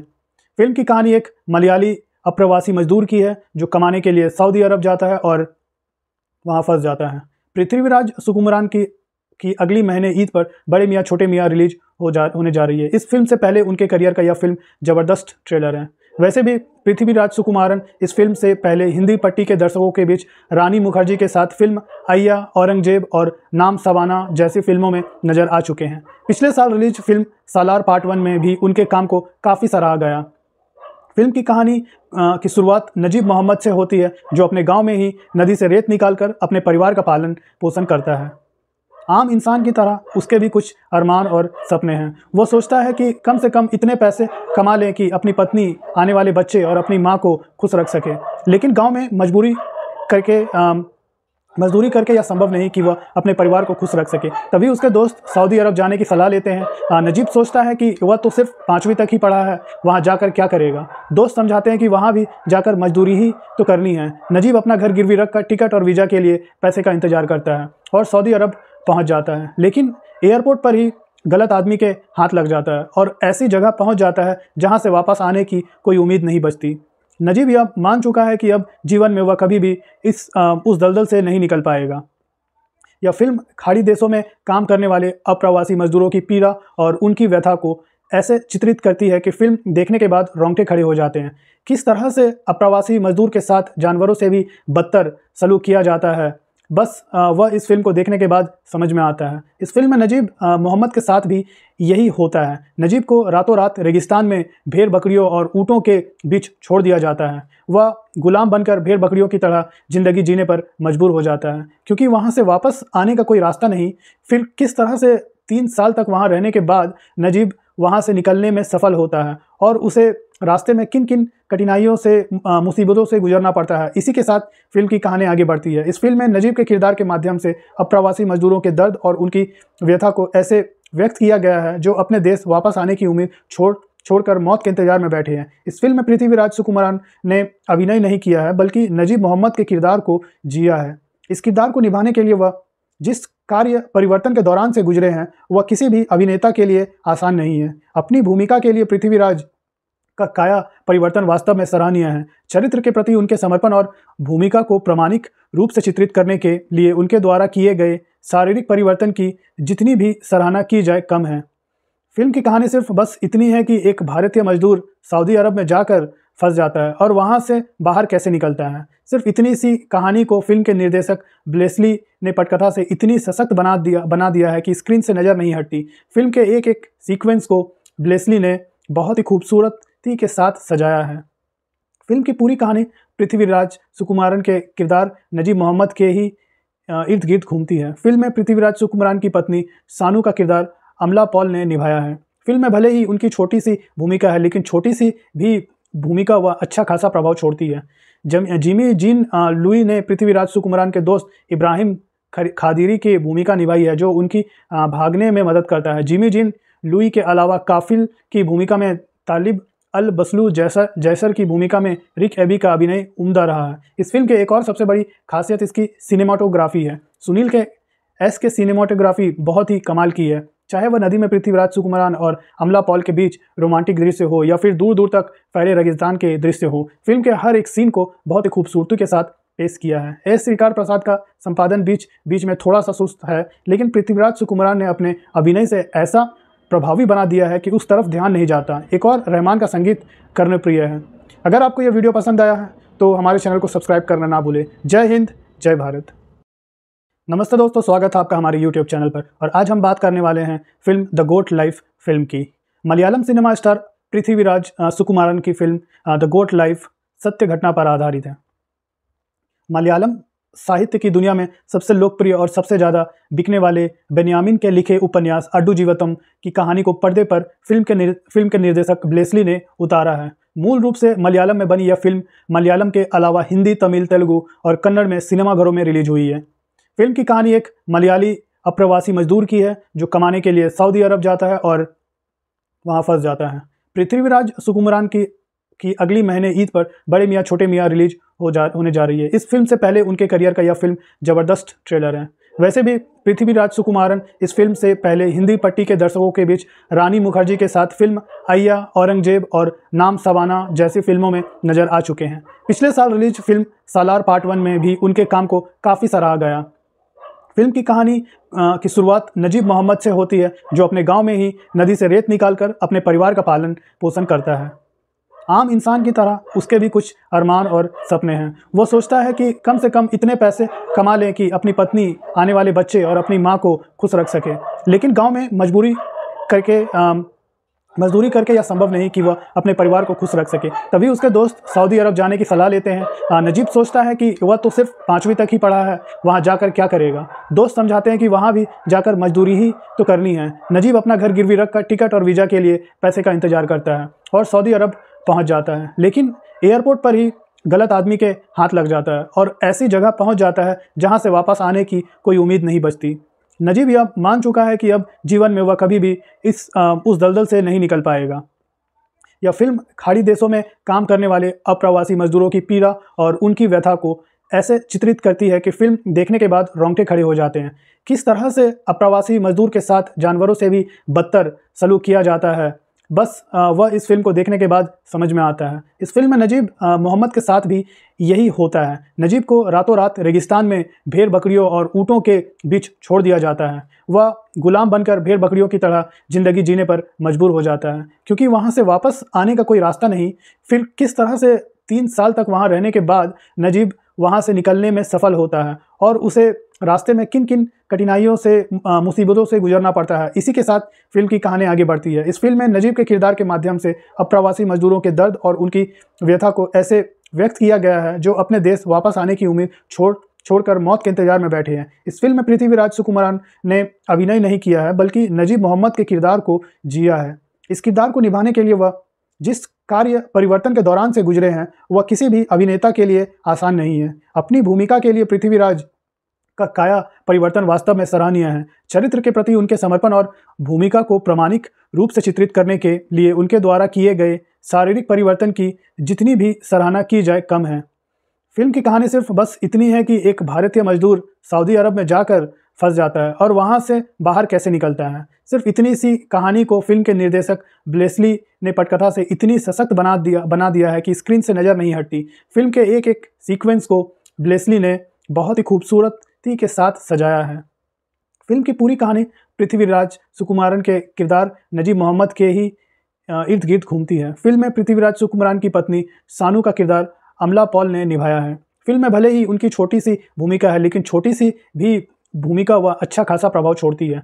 जिमी जीन लुई ने पृथ्वीराज सुकुमारन के दोस्त इब्राहिम खादिरी की भूमिका निभाई है जो उनकी भागने में मदद करता है। जिमी जीन लुई के अलावा काफिल की भूमिका में तालिब अल बसलू जैसर की भूमिका में रिक एबी का अभिनय उम्दा रहा है। इस फिल्म के एक और सबसे बड़ी खासियत इसकी सिनेमाटोग्राफी है। सुनील के एस के सिनेमाटोग्राफी बहुत ही कमाल की है। चाहे वह नदी में पृथ्वीराज सुकुमारन और अमला पॉल के बीच रोमांटिक दृश्य हो या फिर दूर दूर तक फैले रेगिस्तान के दृश्य हो, फिल्म के हर एक सीन को बहुत ही खूबसूरती के साथ पेश किया है। एस श्रीकार प्रसाद का संपादन बीच में थोड़ा सा सुस्त है लेकिन पृथ्वीराज सुकुमारन ने अपने अभिनय से ऐसा प्रभावी बना दिया है कि उस तरफ ध्यान नहीं जाता। एक और रहमान का संगीत कर्णप्रिय है। अगर आपको यह वीडियो पसंद आया है तो हमारे चैनल को सब्सक्राइब करना ना भूलें। जय हिंद, जय भारत। नमस्ते दोस्तों, स्वागत है आपका हमारे YouTube चैनल पर। और आज हम बात करने वाले हैं film the goat life film की। मलयालम सिनेमा स्टार पृथ्वीराज सुकुमारन की फिल्म द गोट लाइफ सत्य घटना पर आधारित है। मलयालम साहित्य की दुनिया में सबसे लोकप्रिय और सबसे ज़्यादा बिकने वाले बेन्यामिन के लिखे उपन्यास अड्डू जीवतम की कहानी को पर्दे पर फिल्म के निर्देशक ब्लेसली ने उतारा है। मूल रूप से मलयालम में बनी यह फिल्म मलयालम के अलावा हिंदी, तमिल, तेलुगु और कन्नड़ में सिनेमाघरों में रिलीज हुई है। फिल्म की कहानी एक मलयाली अप्रवासी मजदूर की है जो कमाने के लिए सऊदी अरब जाता है और वहां फंस जाता है। पृथ्वीराज सुकुमारन की अगली महीने ईद पर बड़े मियाँ छोटे मियाँ रिलीज होने जा रही है। इस फिल्म से पहले उनके करियर का यह फिल्म ज़बरदस्त ट्रेलर है। वैसे भी पृथ्वीराज सुकुमारन इस फिल्म से पहले हिंदी पट्टी के दर्शकों के बीच रानी मुखर्जी के साथ फिल्म अय्या, औरंगजेब और नाम सवाना जैसी फिल्मों में नजर आ चुके हैं। पिछले साल रिलीज फिल्म सालार पार्ट 1 में भी उनके काम को काफ़ी सराहा गया। फिल्म की कहानी की शुरुआत नजीब मोहम्मद से होती है जो अपने गांव में ही नदी से रेत निकालकर अपने परिवार का पालन पोषण करता है। आम इंसान की तरह उसके भी कुछ अरमान और सपने हैं। वो सोचता है कि कम से कम इतने पैसे कमा लें कि अपनी पत्नी, आने वाले बच्चे और अपनी माँ को खुश रख सके। लेकिन गांव में मजदूरी करके यह संभव नहीं कि वह अपने परिवार को खुश रख सके। तभी उसके दोस्त सऊदी अरब जाने की सलाह लेते हैं। नजीब सोचता है कि वह तो सिर्फ 5वीं तक ही पढ़ा है, वहाँ जाकर क्या करेगा। दोस्त समझाते हैं कि वहाँ भी जाकर मजदूरी ही तो करनी है। नजीब अपना घर गिरवी रखकर टिकट और वीज़ा के लिए पैसे का इंतजार करता है और सऊदी अरब पहुँच जाता है। लेकिन एयरपोर्ट पर ही गलत आदमी के हाथ लग जाता है और ऐसी जगह पहुँच जाता है जहाँ से वापस आने की कोई उम्मीद नहीं बचती। नजीब यह मान चुका है कि अब जीवन में वह कभी भी उस दलदल से नहीं निकल पाएगा। यह फिल्म खाड़ी देशों में काम करने वाले अप्रवासी मजदूरों की पीड़ा और उनकी व्यथा को ऐसे चित्रित करती है कि फिल्म देखने के बाद रोंगटे खड़े हो जाते हैं। किस तरह से अप्रवासी मजदूर के साथ जानवरों से भी बदतर सलूक किया जाता है, बस वह इस फिल्म को देखने के बाद समझ में आता है। इस फिल्म में नजीब मोहम्मद के साथ भी यही होता है। नजीब को रातों रात रेगिस्तान में भेड़ बकरियों और ऊँटों के बीच छोड़ दिया जाता है। वह गुलाम बनकर भेड़ बकरियों की तरह ज़िंदगी जीने पर मजबूर हो जाता है क्योंकि वहाँ से वापस आने का कोई रास्ता नहीं। फिर किस तरह से 3 साल तक वहाँ रहने के बाद नजीब वहाँ से निकलने में सफल होता है और उसे रास्ते में किन किन कठिनाइयों से मुसीबतों से गुजरना पड़ता है। इसी के साथ फिल्म की कहानी आगे बढ़ती है। इस फिल्म में नजीब के किरदार के माध्यम से अप्रवासी मजदूरों के दर्द और उनकी व्यथा को ऐसे व्यक्त किया गया है जो अपने देश वापस आने की उम्मीद छोड़कर मौत के इंतजार में बैठे हैं। इस फिल्म में पृथ्वीराज सुकुमारन ने अभिनय नहीं किया है बल्कि नजीब मोहम्मद के किरदार को जिया है। इस किरदार को निभाने के लिए वह जिस कार्य परिवर्तन के दौरान से गुजरे हैं वह किसी भी अभिनेता के लिए आसान नहीं है। अपनी भूमिका के लिए पृथ्वीराज का काया परिवर्तन वास्तव में सराहनीय है। चरित्र के प्रति उनके समर्पण और भूमिका को प्रामाणिक रूप से चित्रित करने के लिए उनके द्वारा किए गए शारीरिक परिवर्तन की जितनी भी सराहना की जाए कम है। फिल्म की कहानी सिर्फ बस इतनी है कि एक भारतीय मजदूर सऊदी अरब में जाकर फंस जाता है और वहां से बाहर कैसे निकलता है। सिर्फ इतनी सी कहानी को फिल्म के निर्देशक ब्लेसली ने पटकथा से इतनी सशक्त बना दिया है कि स्क्रीन से नज़र नहीं हटती। फिल्म के एक एक सीक्वेंस को ब्लेसली ने बहुत ही खूबसूरती के साथ सजाया है। फिल्म की पूरी कहानी पृथ्वीराज सुकुमारन के किरदार नजीब मोहम्मद के ही इर्द गिर्द घूमती है। फिल्म में पृथ्वीराज सुकुमारन की पत्नी सानू का किरदार अमला पॉल ने निभाया है। फिल्म में भले ही उनकी छोटी सी भूमिका है, लेकिन छोटी सी भी भूमिका वह अच्छा खासा प्रभाव छोड़ती है। जिमी जीन लुई ने पृथ्वीराज सुकुमारन के दोस्त इब्राहिम खादिरी की भूमिका निभाई है, जो उनकी भागने में मदद करता है। जिमी जीन लुई के अलावा काफिल की भूमिका में तालिब अल बसलू जैसर की भूमिका में रिक एबी का अभिनय उम्दा रहा है। इस फिल्म के एक और सबसे बड़ी खासियत इसकी सिनेमाटोग्राफी है। सुनील के एस के सिनेमाटोग्राफी बहुत ही कमाल की है। चाहे वह नदी में पृथ्वीराज सुकुमारन और अमला पॉल के बीच रोमांटिक दृश्य हो या फिर दूर दूर तक फैले रेगिस्तान के दृश्य हो, फिल्म के हर एक सीन को बहुत ही खूबसूरती के साथ पेश किया है। एस श्रीकार प्रसाद का संपादन बीच में थोड़ा सा सुस्त है, लेकिन पृथ्वीराज सुकुमारन ने अपने अभिनय से ऐसा प्रभावी बना दिया है कि उस तरफ ध्यान नहीं जाता। एक और रहमान का संगीत कर्णप्रिय है। अगर आपको यह वीडियो पसंद आया है तो हमारे चैनल को सब्सक्राइब करना ना भूलें। जय हिंद, जय भारत। नमस्ते दोस्तों, स्वागत है आपका हमारे YouTube चैनल पर। और आज हम बात करने वाले हैं film the goat life film की। मलयालम सिनेमा स्टार पृथ्वीराज सुकुमारन की फिल्म द गोट लाइफ सत्य घटना पर आधारित है। मलयालम साहित्य की दुनिया में सबसे लोकप्रिय और सबसे ज़्यादा बिकने वाले बेन्यामिन के लिखे उपन्यास अड्डू जीवतम की कहानी को पर्दे पर फिल्म के निर्देशक ब्लेसली ने उतारा है। मूल रूप से मलयालम में बनी यह फिल्म मलयालम के अलावा हिंदी, तमिल, तेलुगु और कन्नड़ में सिनेमाघरों में रिलीज हुई है। फिल्म की कहानी एक मलयाली अप्रवासी मजदूर की है जो कमाने के लिए सऊदी अरब जाता है और वहां फंस जाता है। पृथ्वीराज सुकुमारन की अगली महीने ईद पर बड़े मियाँ छोटे मियाँ रिलीज होने जा रही है। इस फिल्म से पहले उनके करियर का यह फिल्म ज़बरदस्त ट्रेलर है। वैसे भी पृथ्वीराज सुकुमारन इस फिल्म से पहले हिंदी पट्टी के दर्शकों के बीच रानी मुखर्जी के साथ फिल्म अय्या, औरंगजेब और नाम सवाना जैसी फिल्मों में नजर आ चुके हैं। पिछले साल रिलीज फिल्म सालार पार्ट 1 में भी उनके काम को काफ़ी सराहा गया। फिल्म की कहानी की शुरुआत नजीब मोहम्मद से होती है, जो अपने गांव में ही नदी से रेत निकालकर अपने परिवार का पालन पोषण करता है। आम इंसान की तरह उसके भी कुछ अरमान और सपने हैं। वो सोचता है कि कम से कम इतने पैसे कमा लें कि अपनी पत्नी, आने वाले बच्चे और अपनी माँ को खुश रख सके। लेकिन गांव में मजदूरी करके यह संभव नहीं कि वह अपने परिवार को खुश रख सके। तभी उसके दोस्त सऊदी अरब जाने की सलाह लेते हैं। नजीब सोचता है कि वह तो सिर्फ 5वीं तक ही पढ़ा है, वहाँ जाकर क्या करेगा। दोस्त समझाते हैं कि वहाँ भी जाकर मजदूरी ही तो करनी है। नजीब अपना घर गिरवी रखकर टिकट और वीज़ा के लिए पैसे का इंतजार करता है और सऊदी अरब पहुँच जाता है। लेकिन एयरपोर्ट पर ही गलत आदमी के हाथ लग जाता है और ऐसी जगह पहुँच जाता है जहाँ से वापस आने की कोई उम्मीद नहीं बचती। नजीब यह मान चुका है कि अब जीवन में वह कभी भी उस दलदल से नहीं निकल पाएगा। यह फिल्म खाड़ी देशों में काम करने वाले अप्रवासी मजदूरों की पीड़ा और उनकी व्यथा को ऐसे चित्रित करती है कि फिल्म देखने के बाद रोंगटे खड़े हो जाते हैं। किस तरह से अप्रवासी मजदूर के साथ जानवरों से भी बदतर सलूक किया जाता है, बस वह इस फिल्म को देखने के बाद समझ में आता है। इस फिल्म में नजीब मोहम्मद के साथ भी यही होता है। नजीब को रातों रात रेगिस्तान में भेड़ बकरियों और ऊँटों के बीच छोड़ दिया जाता है। वह गुलाम बनकर भेड़ बकरियों की तरह ज़िंदगी जीने पर मजबूर हो जाता है, क्योंकि वहाँ से वापस आने का कोई रास्ता नहीं। फिर किस तरह से 3 साल तक वहाँ रहने के बाद नजीब वहाँ से निकलने में सफल होता है और उसे रास्ते में किन किन कठिनाइयों से, मुसीबतों से गुजरना पड़ता है। इसी के साथ फिल्म की कहानी आगे बढ़ती है। इस फिल्म में नजीब के किरदार के माध्यम से अप्रवासी मजदूरों के दर्द और उनकी व्यथा को ऐसे व्यक्त किया गया है जो अपने देश वापस आने की उम्मीद छोड़कर मौत के इंतजार में बैठे हैं। इस फिल्म में पृथ्वीराज सुकुमारन ने अभिनय नहीं किया है, बल्कि नजीब मोहम्मद के किरदार को जिया है। इस किरदार को निभाने के लिए वह जिस कार्य परिवर्तन के दौरान से गुजरे हैं वह किसी भी अभिनेता के लिए आसान नहीं है। अपनी भूमिका के लिए पृथ्वीराज का काया परिवर्तन वास्तव में सराहनीय है। चरित्र के प्रति उनके समर्पण और भूमिका को प्रामाणिक रूप से चित्रित करने के लिए उनके द्वारा किए गए शारीरिक परिवर्तन की जितनी भी सराहना की जाए कम है। फिल्म की कहानी सिर्फ बस इतनी है कि एक भारतीय मजदूर सऊदी अरब में जाकर फंस जाता है और वहाँ से बाहर कैसे निकलता है। सिर्फ इतनी सी कहानी को फिल्म के निर्देशक ब्लेसली ने पटकथा से इतनी सशक्त बना दिया है कि स्क्रीन से नज़र नहीं हटती। फिल्म के एक एक सीक्वेंस को ब्लेसली ने बहुत ही खूबसूरती के साथ सजाया है। फिल्म की पूरी कहानी पृथ्वीराज सुकुमारन के किरदार नजीब मोहम्मद के ही इर्द गिर्द घूमती है। फिल्म में पृथ्वीराज सुकुमारन की पत्नी सानू का किरदार अमला पॉल ने निभाया है। फिल्म में भले ही उनकी छोटी सी भूमिका है, लेकिन छोटी सी भी भूमिका वह अच्छा खासा प्रभाव छोड़ती है।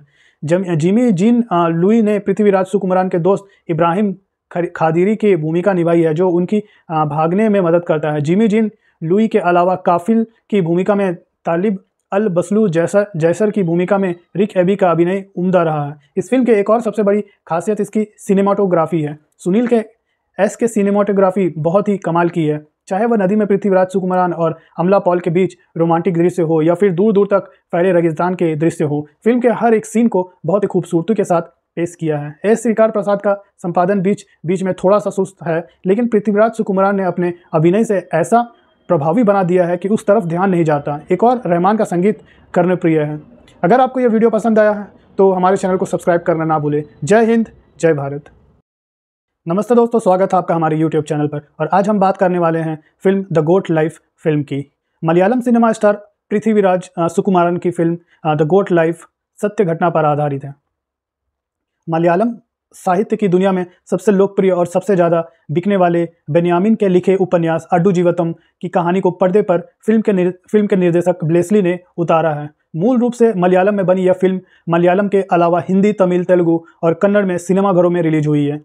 फिल्म की कहानी एक मलयाली अप्रवासी मजदूर की है जो कमाने के लिए सऊदी अरब जाता है और वहाँ फंस जाता है।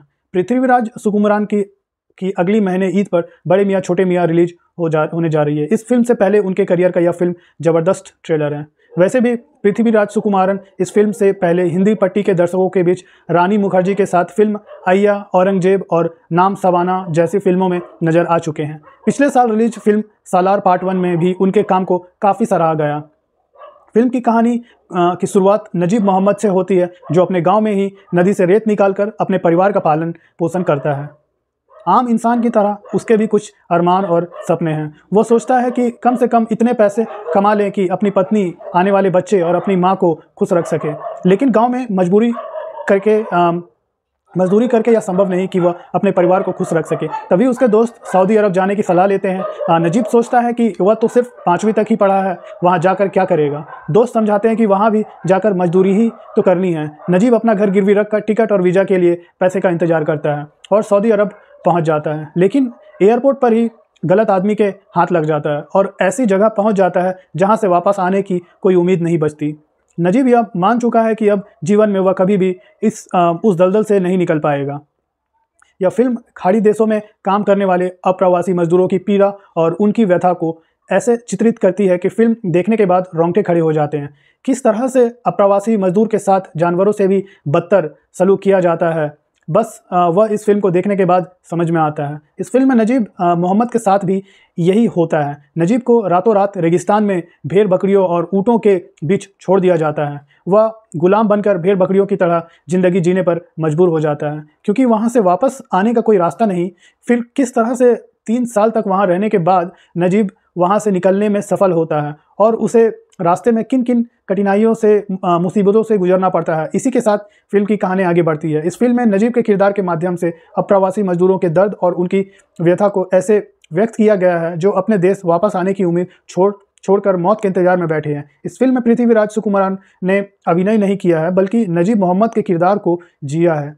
इस किरदार को निभाने के लिए वह जिस कार्य परिवर्तन के दौरान से गुजरे हैं, वह किसी भी अभिनेता के लिए आसान नहीं है। अपनी भूमिका के लिए पृथ्वीराज का काया परिवर्तन वास्तव में सराहनीय है। चरित्र के प्रति उनके समर्पण और भूमिका को प्रामाणिक रूप से चित्रित करने के लिए उनके द्वारा किए गए शारीरिक परिवर्तन की जितनी भी सराहना की जाए कम है। फिल्म की कहानी सिर्फ बस इतनी है कि एक भारतीय मजदूर सऊदी अरब में जाकर फंस जाता है और वहाँ से बाहर कैसे निकलता है। सिर्फ इतनी सी कहानी को फिल्म के निर्देशक ब्लेसली ने पटकथा से इतनी सशक्त बना दिया है कि स्क्रीन से नज़र नहीं हटती। फिल्म के एक एक सीक्वेंस को ब्लेसली ने बहुत ही खूबसूरती के साथ सजाया है। फिल्म की पूरी कहानी पृथ्वीराज सुकुमारन के किरदार नजीब मोहम्मद के ही इर्द गिर्द घूमती है। फिल्म में पृथ्वीराज सुकुमारन की पत्नी सानू का किरदार अमला पॉल ने निभाया है। फिल्म में भले ही उनकी छोटी सी भूमिका है, लेकिन छोटी सी भी भूमिका वह अच्छा खासा प्रभाव छोड़ती है।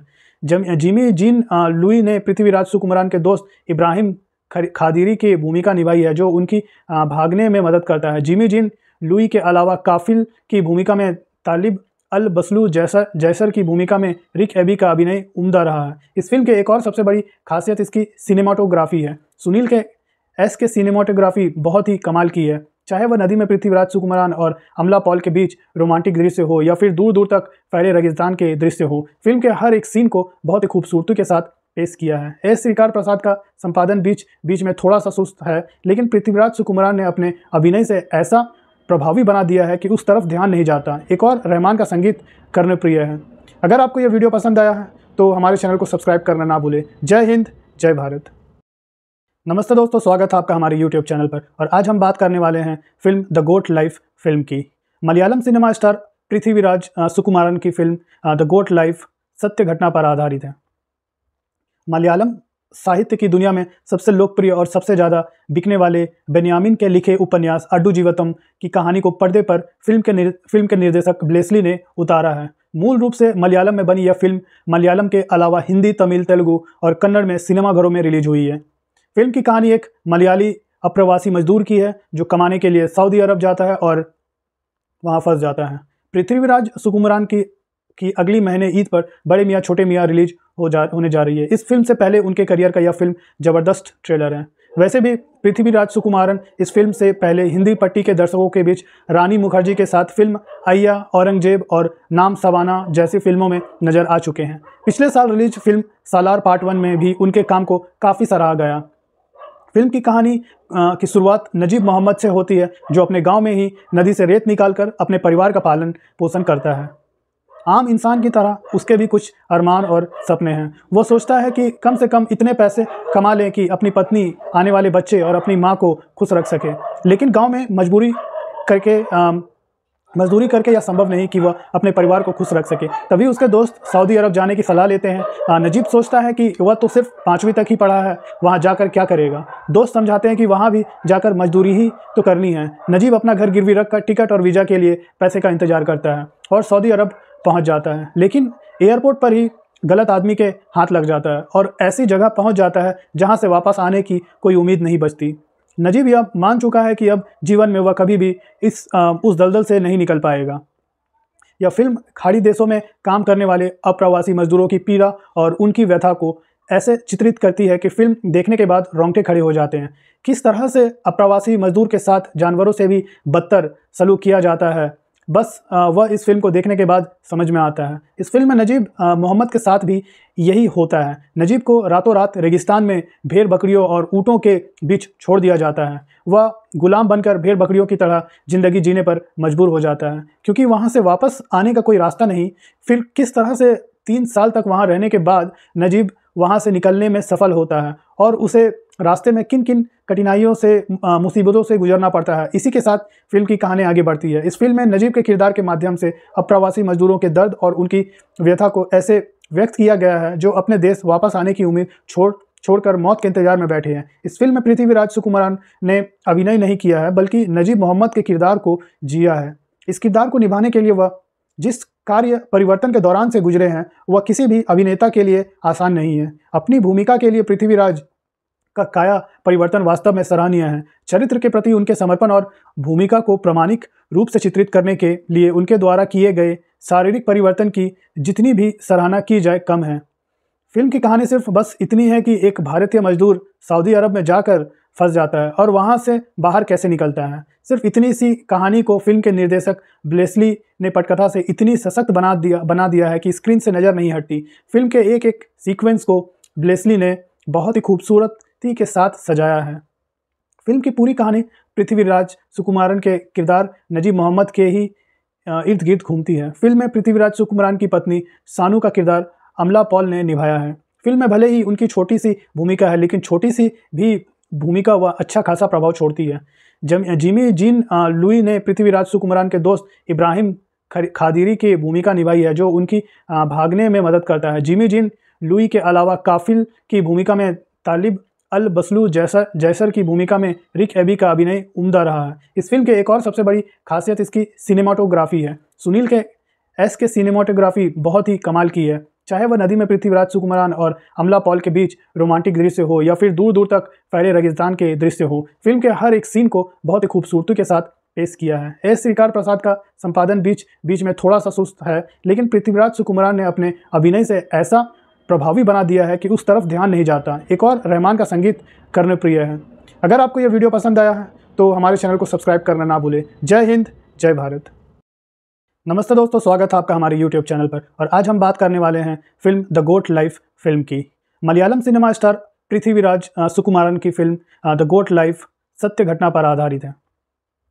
मलयालम साहित्य की दुनिया में सबसे लोकप्रिय और सबसे ज़्यादा बिकने वाले बेन्यामिन के लिखे उपन्यास अड्डू जीवतम की कहानी को पर्दे पर फिल्म के निर्देशक ब्लेसली ने उतारा है। मूल रूप से मलयालम में बनी यह फिल्म मलयालम के अलावा हिंदी, तमिल, तेलुगु और कन्नड़ में सिनेमाघरों में रिलीज हुई है। फिल्म की कहानी एक मलयाली अप्रवासी मजदूर की है जो कमाने के लिए सऊदी अरब जाता है और वहाँ फंस जाता है। पृथ्वीराज सुकुमारन की अगली महीने ईद पर बड़े मियाँ छोटे मियाँ रिलीज होने जा रही है। इस फिल्म से पहले उनके करियर का यह फिल्म ज़बरदस्त ट्रेलर है। वैसे भी पृथ्वीराज सुकुमारन इस फिल्म से पहले हिंदी पट्टी के दर्शकों के बीच रानी मुखर्जी के साथ फिल्म अय्या, औरंगजेब और नाम सवाना जैसी फिल्मों में नजर आ चुके हैं। पिछले साल रिलीज फिल्म सालार पार्ट 1 में भी उनके काम को काफ़ी सराहा गया। फिल्म की कहानी की शुरुआत नजीब मोहम्मद से होती है, जो अपने गांव में ही नदी से रेत निकालकर अपने परिवार का पालन पोषण करता है। आम इंसान की तरह उसके भी कुछ अरमान और सपने हैं। वो सोचता है कि कम से कम इतने पैसे कमा लें कि अपनी पत्नी, आने वाले बच्चे और अपनी माँ को खुश रख सके। लेकिन गांव में मजदूरी करके यह संभव नहीं कि वह अपने परिवार को खुश रख सके। तभी उसके दोस्त सऊदी अरब जाने की सलाह लेते हैं। नजीब सोचता है कि वह तो सिर्फ 5वीं तक ही पढ़ा है, वहाँ जाकर क्या करेगा। दोस्त समझाते हैं कि वहाँ भी जाकर मजदूरी ही तो करनी है। नजीब अपना घर गिरवी रखकर टिकट और वीज़ा के लिए पैसे का इंतजार करता है और सऊदी अरब पहुँच जाता है। लेकिन एयरपोर्ट पर ही गलत आदमी के हाथ लग जाता है और ऐसी जगह पहुँच जाता है जहाँ से वापस आने की कोई उम्मीद नहीं बचती। नजीब यह मान चुका है कि अब जीवन में वह कभी भी उस दलदल से नहीं निकल पाएगा। यह फिल्म खाड़ी देशों में काम करने वाले अप्रवासी मजदूरों की पीड़ा और उनकी व्यथा को ऐसे चित्रित करती है कि फिल्म देखने के बाद रोंगटे खड़े हो जाते हैं। किस तरह से अप्रवासी मजदूर के साथ जानवरों से भी बदतर सलूक किया जाता है, बस वह इस फिल्म को देखने के बाद समझ में आता है। इस फिल्म में नजीब मोहम्मद के साथ भी यही होता है। नजीब को रातों रात रेगिस्तान में भेड़ बकरियों और ऊँटों के बीच छोड़ दिया जाता है। वह गुलाम बनकर भेड़ बकरियों की तरह ज़िंदगी जीने पर मजबूर हो जाता है, क्योंकि वहाँ से वापस आने का कोई रास्ता नहीं। फिर किस तरह से 3 साल तक वहाँ रहने के बाद नजीब वहाँ से निकलने में सफल होता है और उसे रास्ते में किन किन कठिनाइयों से, मुसीबतों से गुजरना पड़ता है। इसी के साथ फिल्म की कहानी आगे बढ़ती है। इस फिल्म में नजीब के किरदार के माध्यम से अप्रवासी मजदूरों के दर्द और उनकी व्यथा को ऐसे व्यक्त किया गया है जो अपने देश वापस आने की उम्मीद छोड़कर मौत के इंतजार में बैठे हैं। इस फिल्म में पृथ्वीराज सुकुमारन ने अभिनय नहीं किया है, बल्कि नजीब मोहम्मद के किरदार को जिया है। इस किरदार को निभाने के लिए वह जिस कार्य परिवर्तन के दौरान से गुजरे हैं, वह किसी भी अभिनेता के लिए आसान नहीं है। अपनी भूमिका के लिए पृथ्वीराज का काया परिवर्तन वास्तव में सराहनीय है। चरित्र के प्रति उनके समर्पण और भूमिका को प्रामाणिक रूप से चित्रित करने के लिए उनके द्वारा किए गए शारीरिक परिवर्तन की जितनी भी सराहना की जाए कम है। फिल्म की कहानी सिर्फ बस इतनी है कि एक भारतीय मजदूर सऊदी अरब में जाकर फंस जाता है और वहां से बाहर कैसे निकलता है। सिर्फ इतनी सी कहानी को फिल्म के निर्देशक ब्लेसली ने पटकथा से इतनी सशक्त बना दिया है कि स्क्रीन से नज़र नहीं हटती। फिल्म के एक एक सीक्वेंस को ब्लेसली ने बहुत ही खूबसूरती के साथ सजाया है। फिल्म की पूरी कहानी पृथ्वीराज सुकुमारन के किरदार नजीब मोहम्मद के ही इर्द गिर्द घूमती है। फिल्म में पृथ्वीराज सुकुमारन की पत्नी सानू का किरदार अमला पॉल ने निभाया है। फिल्म में भले ही उनकी छोटी सी भूमिका है, लेकिन छोटी सी भी भूमिका वह अच्छा खासा प्रभाव छोड़ती है। जिमी जीन लुई ने पृथ्वीराज सुकुमारन के दोस्त इब्राहिम खादिरी की भूमिका निभाई है, जो उनकी भागने में मदद करता है। जिमी जीन लुई के अलावा काफिल की भूमिका में तालिब अल बसलू जैसर की भूमिका में रिक एबी का अभिनय उम्दा रहा है। इस फिल्म के एक और सबसे बड़ी खासियत इसकी सिनेमाटोग्राफी है। सुनील के एस के सिनेमाटोग्राफी बहुत ही कमाल की है। चाहे वह नदी में पृथ्वीराज सुकुमारन और अमला पॉल के बीच रोमांटिक दृश्य हो या फिर दूर दूर तक फैले रेगिस्तान के दृश्य हो, फिल्म के हर एक सीन को बहुत ही खूबसूरती के साथ पेश किया है। एस श्रीकार प्रसाद का संपादन बीच बीच में थोड़ा सा सुस्त है, लेकिन पृथ्वीराज सुकुमारन ने अपने अभिनय से ऐसा प्रभावी बना दिया है कि उस तरफ ध्यान नहीं जाता। एक और रहमान का संगीत कर्णप्रिय है। अगर आपको यह वीडियो पसंद आया है तो हमारे चैनल को सब्सक्राइब करना ना भूलें। जय हिंद, जय भारत। नमस्ते दोस्तों, स्वागत है आपका हमारे YouTube चैनल पर। और आज हम बात करने वाले हैं पटना शुक्ला फिल्म की। रवीना टंडन इन दिनों अपनी अभिनय यात्रा की दूसरी पारी खेल रही है। पहली पारी जब वो सिनेमा के पिच पर खेलने उतरी थी तो उन दिनों की बात हुआ करती थी जब उन्हें टिप टिप बरसा पानी और तो चीज़ बड़ी है मस्त मस्त जैसे गानों में ठुमके लगाने के लिए ही फिल्मों में लिया जाता था। हालांकि उस दौर में भी रवीना ने दमन और सूल जैसी फिल्मों में दिखाया कि वह अभिनय भी कमाल का कर सकती है। दमन के लिए तो उन्होंने सर्वश्रेष्ठ अभिनेत्री का राष्ट्रीय फिल्म पुरस्कार भी जीता। 3 साल पहले रवीना ने OTT पर अपनी दूसरी पारी खेलनी शुरू की है और सिर्फ इन 3 साल में रवीना ने दिखाया है कि अगर उन्हें सही किरदार मिले तो वो अपने दौर की उन तमाम अभिनेत्रियों से आज भी 21 है जो इन दिनों OTT पर अपनी दूसरी पारी खेल रही है। फिल्म पटना शुक्ला अपनी चंद लेखकीय और निर्देशकीय खामियों के बावजूद अगर एक दर्शनीय फिल्म और सामाजिक सिनेमा बन पाती है तो उसमें फिल्म की कहानी, इसकी पृष्ठभूमि और इसकी मुख्य कलाकार रवीना टंडन का अभिनय सबसे अहम होगा। ये फिल्म कुछ उसी पृष्ठभूमि पर है जिस पर हालिया रिलीज फिल्म भक्षक बनी। खान सितारों का भी ये दूसरा दौर चल रहा है। आमिर खान लापता लेडीज बना रहे हैं, शाहरुख खान ने भक्षक बनाई और सलमान खान ने हालांकि अपनी भांजी को लेकर फर्रे बनाई, लेकिन आमिर और शाहरुख के सामाजिक सिनेमा को आगे बढ़ाया है। सलमान के भाई अरबाज खान ने अपनी इस नई फिल्म पटना शुक्ला में फिल्म का शीर्षक इसकी मुख्य कलाकार के किरदार को लोकप्रिय होने से मिला नाम है। फिल्म में इस किरदार का नाम है तन्वी शुक्ला। तन्वी शुक्ला को लोग पटना शुक्ला कैसे बुलाने लगते हैं। भले फिल्म इस नाटकीय परिवर्तन को को असरदार तरीके से दिखाने से चूक गई हो, लेकिन तन्वी शुक्ला की कहानी अपने आप में असरदार है। वह पेशे से वकील है, अदालत परिसर में उसका अपना बस्ता है।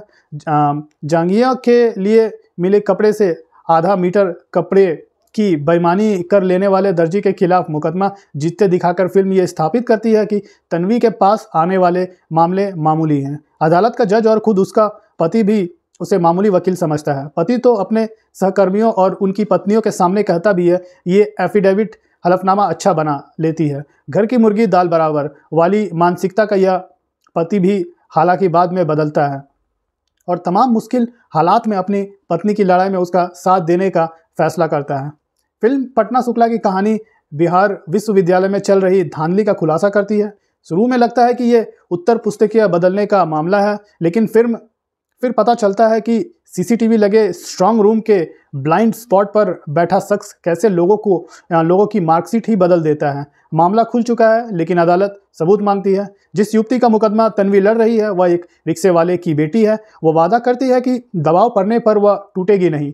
तन्वी शुक्ला खुद तनकर खड़ी रहने वाली महिला है। वह खाना भी अच्छा बनाती है। उसके बनाए लड्डुओं की तारीफ जज भी करते हैं। बेटे का टिफ़िन छूट जाए तो वह स्कूल बस का पीछा करके टिफ़िन भी दे आती है, लेकिन उसकी वकालत का इम्तिहान अभी बाकी है और जब इस इम्तिहान में उसके अव्वल नंबर आने का नंबर आता है तो फिर एक खुलासा होता है। इस खुलासे की परिणति के बाद इस फिल्म का सीक्वल बनने की गुंजाइश भी फिल्म बनाने वाले छोड़ देते हैं। निर्देशक विवेक बुड़ाकोटी की फिल्म पटना शुक्ला देखते समय कई हालिया रिलीज और कई पुराने फिल्मों की याद आपको आती रह सकती है। जॉली LLB के जज सौरभ शुक्ला आपको याद आ सकते हैं। फर्रे की चंद घटनाएं जहन में आ सकती हैं और वही दृश्य आपको याददाश्त में कुलबुला सकते हैं। लेकिन मुझे यह फिल्म देखते समय बार बार याद आती रही मनोज बाजपेयी और रवीना टंडन की फिल्म सूल। उस फिल्म में मनोज के किरदार को सबसे याद रखा और रवीना के किरदार को भूल गए, लेकिन रवीना ने इस फिल्म के जरिए इस बार मनोज की फिल्म सिर्फ एक बंदा काफ़ी है कि बराबर की लकीर खींची है। रवीना की ये फिल्म इन दिनों फिल्मों की याद दिलाती है। तन्वी बिहार की बेटी है, एक ऐसे राज्य में वहाँ वकालत करने निकली है जिसका सिस्टम को घुन लग चुका है। विवेक बुड़ाकोटी ने पूरी कोशिश की है कि यह किरदार पर्दे पर कुछ यूँ पेश किया जाए कि मध्यम वर्गीय परिवार की बेटियां अपने शरीर के सबसे अहम हिस्से अपनी रीढ़ को सीधा रखना सीख सके। दबाव में तन्वी झुकती नहीं है, कद्दावर नेता की वह सुनती नहीं है। तन्वी शुक्ला का यह किरदार रवीना टंडन की अभिनय यात्रा का वह मील का पत्थर है जिसे लोग आने वाले समय में लंबे समय तक याद करते रहेंगे। रवीना ने इस किरदार को निभाते समय जिस तरह की दैहिक भाषा अपनाई है वह काबिलियत तारीफ है।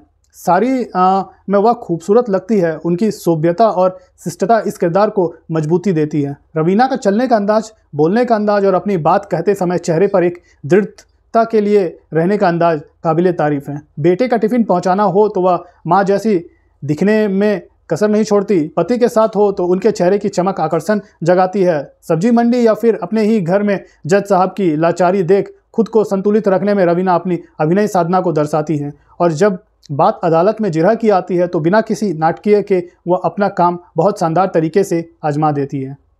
फिल्म पटना शुक्ला के लेखन और निर्देशन में जो चूके हैं उसमें तन्वी शुक्ला के पटना शुक्ला बनने का ग्राफ ठीक से स्थापित ना होने के अलावा अदालती कार्रवाई के दौरान अदालत में मौजूद लोगों की प्रतिक्रियाएं ठीक से ना दिखा पाना भी शामिल है। चौंकाने वाला खुलासे के दौरान जिस तरह की भाव अदालत में बैठे लोगों की बदलनी चाहिए वह विवेक बुराकोटी ने कैमरे में कैद नहीं की है। मानव विज, सुस्मिता मुखर्जी, चंदन रॉय सन्याल और अंशुका कौशिक, रियो कपाड़िया, दया शंकर पांडे, अमित गौड़ी आदि सहायक अपनी अपनी जगह ठीक हैं।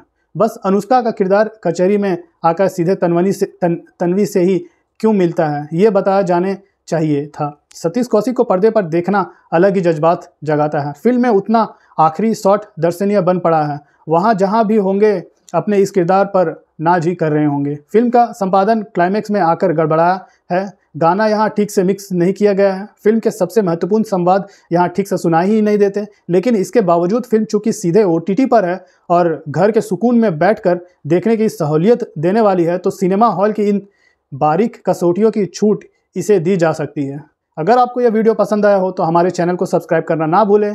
धन्यवाद। जय हिंद। नमस्ते दोस्तों, स्वागत है आपका द फिल्मी क्रिटिक्स चैनल पर। मोहब्बत वो जो मुकम्मल ना हो सके, क्या वाकई ऐसा होता है? अगर ऐसा होता तो अमिताभ रेखा, दिलीप कुमार मधुबाला, राज कपूर नरगिस, इन्हीं की मोहब्बत के किस्से क्यों अफसाने बनते? शादी के बाद एक रिश्ते की हैप्पी एंडिंग हो जाती है। ये सब पहले फिल्मों में होता था। अब मॉडर्न ज़माने में शायद ऐसा नहीं होता। आज की शादियों में क्या दिक्कतें होती है? कहाँ प्यार कम या ख़त्म हो जाता है? आज शादीशुदा जोड़े कहीं और प्यार ढूंढने लगते हैं। ये फिल्म शादी के बाद की खुशी पर बात करती और कायदे से करती है। विद्या बालन और प्रतीक गांधी पति पत्नी हैं। दोनों ने परिवार के खिलाफ जाकर लव मैरिज की थी। उनकी शादी को कई साल बीत चुके हैं लेकिन अब वो लड़ते नहीं हैं। आप कहेंगे ये तो अच्छी बात है, लेकिन जनाब, लड़ने से रिश्ते जिंदा रहते हैं, ऐसा फिल्म में विद्या कहती है। और शायद ये सही भी है, यानी इनका रिश्ता अब जिंदा नहीं है। दोनों के एक्स्ट्रा मैरिटल अफेयर्स चल रहे हैं। विद्या एक हैंडसम फोटोग्राफर सेंथिल राममूर्ति के इश्क में गिरफ्तार है तो प्रतीक को प्यार है एक थिएटर एक्टर इलियाना डिक्रूजा से। इलियाना प्रतीक के बच्चे की माँ भी बन जाती है। विद्या और प्रतीक दोनों एक दूसरे को बताना चाहते हैं कि वो इस शादी को ख़त्म करना चाहते हैं लेकिन कह नहीं पा रहे हैं। इतने में परिवार में किसी की डेथ हो जाती है और उन्हें एक फ्यूनरल पर जाना पड़ता है। क्या वो फ्यूनरल इनके रिश्ते का भी अंत होगा? क्या दोनों फिर साथ आ जाएंगे? क्या होगा इनके एक्स्ट्रा मैरिटल अफेयर्स का? ये जानने के लिए इस फिल्म को देखना पड़ेगा। इस फिल्म को लेकर बहुत हल्ला नहीं है क्योंकि इसमें कोई बड़ा हीरो नहीं है, लेकिन जब विद्या है तो किसी बड़े हीरो की क्या ज़रूरत। लेकिन ये फिल्म अच्छी है। ये फिल्म रिश्तों की वो सच्चाई दिखाती है जिससे आप रिलेट कर पाते हैं। फिल्म में भारी भरकम डायलॉग नहीं है लेकिन जो है उनसे आप कनेक्ट करते हैं। आपको लगता है ऐसा तो हमारे साथ भी होता है, ऐसा तो हमारे आसपास भी होता है। पति पत्नी का रिश्ता कुछ सालों बाद कैसा हो जाता है, शायद इस फिल्म को देखकर आप समझ पाते हैं। और अगर आपकी शादी को भी सालों बीत गए हैं तो इससे रिलेट भी कर पाएंगे। ये फिल्म बाप बेटी के रिश्ते को भी खूबसूरती से दिखाती है। कुल मिलाकर ये एक रिलेटेबल फिल्म है। ये कोई ऐसी फिल्म नहीं है जहाँ हीरो 20 गुंडे को पीटता है, लेकिन हीरो जब कुछ बोलता है तो आपके दिल पर लगती है। सेंथिल की टूटी फूटी हिंदी आपके चेहरे पर मुस्कान लाती है। विद्या का अंदाज आपको दिलकश लगता है। प्रतीक दिल को छूते हैं। विद्या बालन फिल्म की हीरो है। वह एक पत्नी, एक बेटी और एक मासूक तीनों किरदार निभाती है और शिद्दत से निभाती है। विद्या को देखकर आपको लगता है कि भाई कमाल की एक्ट्रेस है।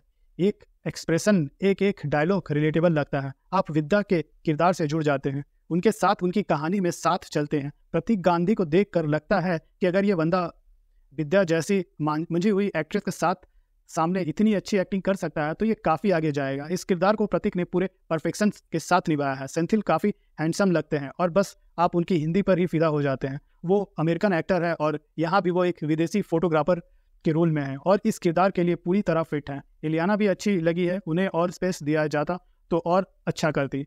शीर्षा गुहा ठाकुरता की ये फिल्म है, उनका डायरेक्शन सदा हुआ है। रिश्तों को लेकर उनकी समझ अच्छी है और ये पर्दे पर दिखती भी है। विद्या जैसी एक्ट्रेस को उन्होंने कायदे से इस्तेमाल किया है। ये फिल्म देखकर उनसे और उम्मीदें जग जाती है।